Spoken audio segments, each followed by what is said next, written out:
पुणे विद्यापीठामध्ये बनावट degree certificate देणारे रॅकेट उघडकीस आलेले आहे। विद्यार्थ्यांच्या वडिलांनी 70,000 रुपये विद्यापीठाच्या अधिकाऱ्याला दिल्याची माहिती आहे। वाडिया कॉलेजचे डिग्री सर्टिफिकेट असल्याची विद्यार्थ्यांच्या वडिलांची माहिती आहे। दरम्यान तक्रारीनंतर पुणे विद्यापीठाकडून सत्यशोधन समितीची स्थापना करण्यात आली आहे। संपूर्ण माहिती घेऊन अहवाल देणार विद्यापीठाच्या प्रभारी कुलगुरूंनी माहिती दिली। पुणे विद्यापीठातले कर्मचारी आहेत ते तुला मदत करतील तर मी त्यांना भेटलो असतं तर ते म्हणले तुम्हाला 7-8 महिने थांबावं लागेल।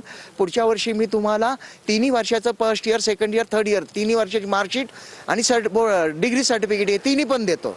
म्हणलं बा मग कसं किती पैसे वगैरे काय लागतील तर त्यांनी म्हणले 3 लाख तुम्हाला द्यावे लागतील 3 वर्षाचे। तर म्हणलं मग 3 लाख रुपये एवढे पैसे नाहीत म्हणलं। हा नाही करता करता ओळखीचे आणि 3 लाख रुपये 1.5 लाखामध्ये ठरलं आमचं। 1.5 लाखामध्ये त्यांनी मला अर्धी अमाऊंट ॲडव्हान्समध्ये मागितली। मग माझ्याकडे एवढे पैसे नव्हते, मी 50,000 त्यांना त्याच दिवशी त्या क्षणी तिथं पैसे दिले। साहिल कदम या विद्यार्थ्याच्या पदवी संदर्भात एक तक्रार विद्यापीठ प्रशासनाला प्राप्त झाली होती। त्या संदर्भात प्रशासनाने तातडीने पावलं उचलून सत्यशोधन समितीची स्थापना केली आहे।